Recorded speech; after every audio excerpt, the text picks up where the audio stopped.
Hare Krishna to all of you. मेरा नाम आशुतोष महाजन है। तो आज का प्रश्न थे आज का प्रश्न ये है कि वेद सही है या पुराण सही है। कुछ लोग कहीं ना कहीं रूप से वेद और पुराण में पक्षपात करते हैं और कुछ लोग कहते हैं कि नहीं वेद सही है, कुछ लोग कहते हैं नहीं पुराण सही है, कुछ लोग कहते हैं नहीं फलानी चीज़ सही है, कुछ लोग होते हैं नहीं टिंगानी चीज़ सही है। तो सही क्या है, इसके ऊपर आज हम जानने का प्रयास करते हैं। वैसे तो जेन्युइन रूप से वेद और पुराण ये दोनों सही है अपनी अपनी जगह में, ठीक है। परंतु हमें कोई भी चीज़ अगर अध्ययन करनी है, सनातन धर्म को अगर अध्ययन करना है तो हमें सीक्वेंस और सीरीज वाइज करना चाहिए। एक एग्जाम्पल से समझाता हूँ। मान लिया जाए आप कक्षा नर्सरी में हो और आप सोचते हो कि नहीं मैं कक्षा नर्सरी में ही 12th की पढ़ाई लिखाई कर लूँगा। क्या कर पाओगे? बिल्कुल नहीं। आपको 12th पास करने के लिए यानी 12th की पढ़ाई करने के लिए आपको nursery, LKG, UKG, first, second, third, fourth, fifth, sixth, seventh, 8th, 9th, 10th, 11th इनको क्वालिफाई करना पड़ेगा।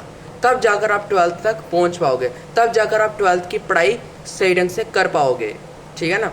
उसी तरह से अगर आपको सनातन धर्म को पढ़ना है या सनातन धर्म को समझना है तो सीक्वेंस और सीरीज वाइज आपको समझना चाहिए, ठीक है ना। यानी सीक्वेंस और सीरीज वाइज आपको पढ़ना चाहिए, ठीक है ना।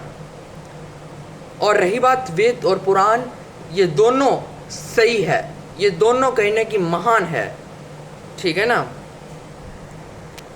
पुराणों को हम नरसिंह पुराण से समझते हैं कि नरसिंह पुराण में पुराण की डेफिनेशन क्या कही गई है।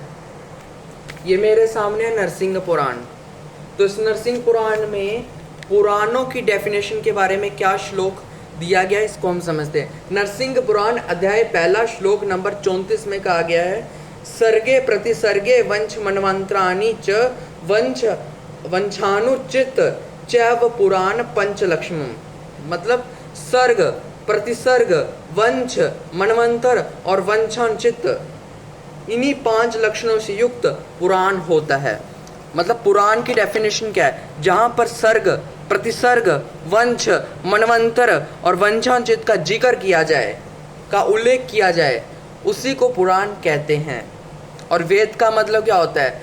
जो आपको उच्च से उच्च ज्ञान प्रदान करे उसको वेद कहते हैं। तो यानी वेद और पुराण ये दोनों अपनी जगह में ज्ञान देने वाले हैं,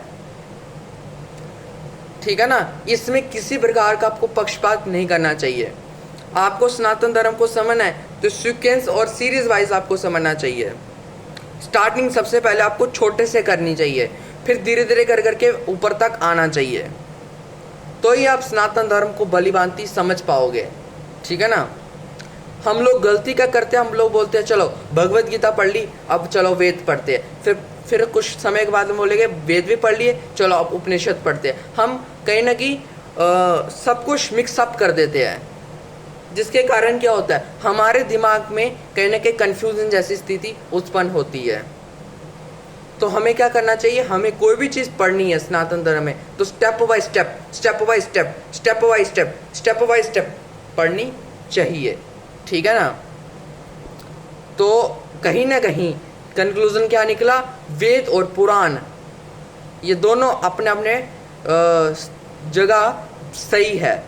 बस इंसान को सीक्वेंस और सीरीज वाइज इनका अध्ययन करना चाहिए और सभी शास्त्रों का हमें सीक्वेंस और सीरीज वाइज अध्ययन करना चाहिए और स्टार्टिंग हमेशा छोटे से करनी चाहिए, ठीक है ना। कहते हैं ना सिंपल टू कॉम्प्लेक्स, तो सिंपल चीज़ों को सबसे पहले हमें समझना चाहिए, फिर धीरे धीरे कर करके टफ चीज़ों पे आना चाहिए। तभी आप कहीं ना कहीं सनातन धर्म के मूल ज्ञान को और मूल स्वरूप को आप भली भांति समझ पाओगे। तो आशा करता हूँ आपको समझ आ चुकी है। तो धन्यवाद, टेक केयर, हरे कृष्णा। अपने और अपने परिवार का ध्यान रखें। हरे कृष्णा।